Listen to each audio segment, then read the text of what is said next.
मैं ये ऑनेस्टली नहीं जानती थी कि ये सब इतना मुश्किल होगा। जब मैंने स्टार्ट किया था, मुझे लगता था कि बस पढ़ना है, मेहनत करनी है और हो जाएगा। किसी ने ना ये नहीं बताया था कि एक दिन ऐसा भी आएगा जब तुम अपने ही घर में सबसे अकेला फ़ील करने लगोगे, कि तुम्हारे दोस्त आगे निकल जाएँगे, जॉब्स, रिलेशनशिप्स, ज़िंदगी और तुम उसी सिलेबस के साथ, उसी रूम में अभी भी बैठे होंगे। और वर्स्ट पार्ट, ये नहीं कि बाहर वाले नहीं समझेंगे, वर्स्ट पार्ट ये था कि कभी-कभी मैं खुद नहीं समझ पाती थी कि मैं सही कर रही हूँ या नहीं। सोशल लाइफ पता ही नहीं कहाँ चली गई, कब खत्म हो गई। पहले इवेंट्स मिस करने लगते हैं, फिर गैदरिंग्स, फिर स्लोली लोग बुलाना ही छोड़ देते हैं, क्योंकि उन्हें पता है तुम आओगे ही नहीं तो बुलाने का क्या फ़ायदा। अगर तुम सोचते हो कि ठीक है बाद में मिल लेंगे एग्ज़ाम के बाद, बट पता है यार वो टाइम कभी आता नहीं है। फिर एक दिन जब इंस्टाग्राम खोलते हैं तो लोगों की पोस्ट देखते हैं, कोई ट्रिप पे गया हुआ है, किसी की आजकल तो शादी की उम्र भी हो गई तो किसी की वेडिंग्स के फ़ोटोज़ हैं एंड लोग मिल रहे हैं, दोस्त लोग आपस में एंड इट्स नॉट लाइक कि तुम उनको देख के जेलस हो रहे हो, बट वो फीलिंग बस एक्सप्रेस नहीं करी जा सकती कि उस टाइम कैसा फील हो रहा होता है। क्योंकि जब आप ये सब देख रहे होते हो ना वो फोटोज एंड आप क्या कर रहे हो, तो बस एक हाइलाइटर हाथ में पॉलिटी का कोई आर्टिकल पढ़ रहे होते हैं। वो मोमेंट ऑनेस्टली बहुत स्ट्रेंज होता है। फिर पूरे साल मेहनत करने के बाद जो प्रीलिम्स आता है, जो फर्स्ट अटेम्प्ट होता है, मुझे लगता है कि हाँ हम प्रिपेयर्ड नहीं है, बट लेट्स ट्राई, देख के देखते हैं। बट टू बी ऑनेस्ट ये सबसे बड़ी गलती होती है। फिर नहीं हुआ पहली बारी में, दूसरी बारी तुम सोचते हो इस बार पक्का हो जाएगा, अच्छे से पढ़ा है, रिजल्ट आता है, लिस्ट में नाम नहीं। एंड वो जो साइलेंस होता है ना, जो रिजल्ट देखने के बाद होता है, वो बहुत अलग होता है। तुम किसी को बता नहीं सकते कि एग्जैक्टली क्या फील हो रहा है, क्योंकि बाहर से तो सब नॉर्मल लगता है।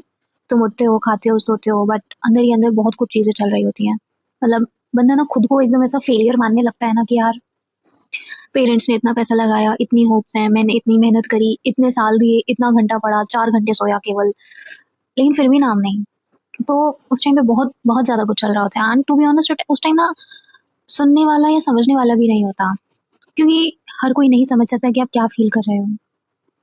फिर आप अगर डिसाइड कर लो कि हाँ ठीक है गिव अप नहीं करना है, देन आप थर्ड अटेम्प्ट के लिए जाओ, फिर से वही सिलेबस, फिर से नोट्स, फिर एक और अटेम्प्ट। एंड ये सब आप इसलिए नहीं करते हो क्योंकि आपके पास दूसरा ऑप्शन नहीं है, या आप इसलिए करते हो क्योंकि आप स्ट्रांग हो एंड आपको पता है कि आपको लाइफ में क्या चाहिए, यू नो योर वैल्यू, आपको पता है कि आप के पास वो कैपेबिलिटी है कि आप कर सकते हो। एक होता है सबसे दिमाग खराब करने वाला जो आता है, वो होता है हमारा ऑप्शनल पेपर। इसकी ना ये एक अलग ही दुनिया है। तुम ऑप्शनल चूज करते हो, बहुत इंटरेस्ट से, पैशन से सोचते हो कि यार ये तो मेरा सब्जेक्ट है, मेरा पीएसआईआर था, आई मीन मेरा अभी भी पीएसआईआर है, ये तो हो ही जाएगा। फिर कॉन्सेप्ट्स आते हैं जो समझ ही नहीं आते, रिसोर्स ढूंढते हो मिलते नहीं है, यूट्यूब पे जाते हो क्वालिटी कंटेंट नहीं है, और तुम एक अजीब जगह फंसे हो जहाँ ना पूरा समझ आ रहा है, ना आंसर लिख पाते हो ठीक से, और टाइम भी जा रहा है। इस टाइम पे ना सबसे ज्यादा फ्रस्ट्रेशन फील होती है कि इस साला कहाँ फंस गई इस प्रिपरेशन में। क्योंकि ना मतलब ऐसा नहीं है कि आप कोचिंग ज्वाइन नहीं कर सकते, ऑब्वियसली आप कर सकते हो, बट हर कोई नहीं कर सकता है। फिर सारी चीज़ें सॉर्ट आउट करने के बाद आप सोचते हो चलो एक शेड्यूल बनाते हैं एंड उसको फॉलो करेंगे, एक परफेक्ट टाइम टेबल। 5 बजे उठना, 6 बजे से पढ़ना स्टार्ट, जीएस मॉर्निंग में, ऑप्शनल दोपहर में, करंट अफेयर्स इवनिंग में, टेस्ट सीरीज वीकेंड पे, पहले दिन सब ठीक, दूसरे दिन थोड़ा लेट, तीसरे दिन कुछ और हो गया, चौथे दिन टाइम टेबल का आता पता ही नहीं है। और फिर गिल्ट आता है कि मैं क्यों फॉलो नहीं कर पा रही। पता है गिल्ट क्यों आता है, मैं तुम्हें ऑनेस्टली बताती हूँ। जब भी मैंने जितनी बार भी टॉपर्स टॉक्स सुनी है यूट्यूब पे, ऑनेस्टली उन सब ने बहुत हाईलाइट करके बताया कि वो लोग टाइम टेबल फॉलो करते थे, बट यार ये नहीं हो पाता है।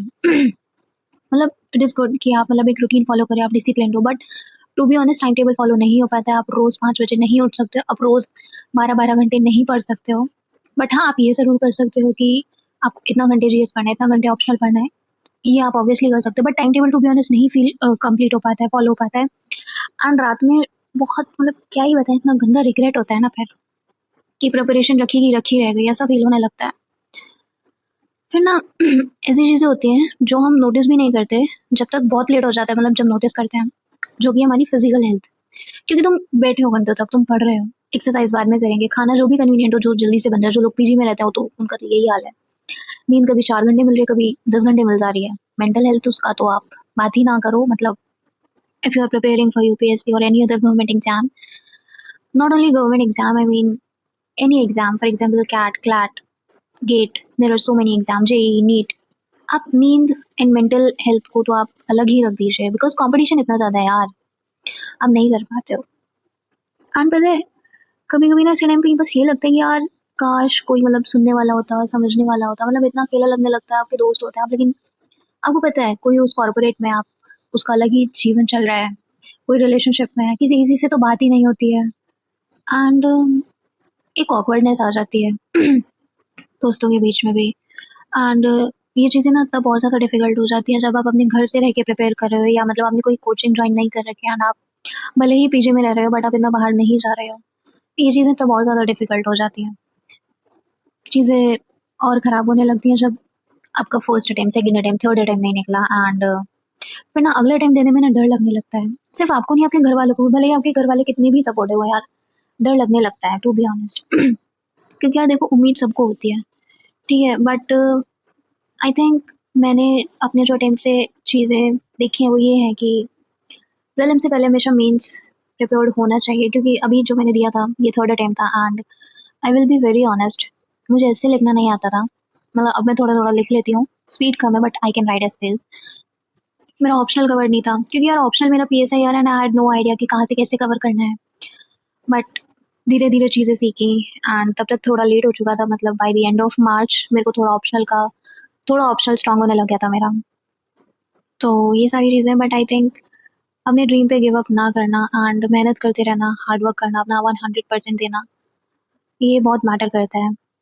डिमोटिवेशन होता है, ब्रेकडाउन भी होता है, बट यार ये सब ना मतलब चला जाएगा, है ना? एंड एक ना लाइन है कि सब कुछ गुज़र जाएगा, जो नहीं गुज़रेगा वो है तुम्हारी मेहनत। आई मीन ये ऑब्वियसली आधी लाइन है, मुझे पूरी नहीं याद है बट ठीक है। तो लेट्स प्रिपेयर टुगेदर। बाकी नेक्स्ट वीडियो में आई विल टेल यू मैंने कहाँ से कोचिंग करी, मैंने ऑप्शनल के लिए क्या-क्या पढ़ा, कहाँ से मैंने कोचिंग करी and exactly why I decided to come on YouTube. So तब तक take care, thank you and bye bye.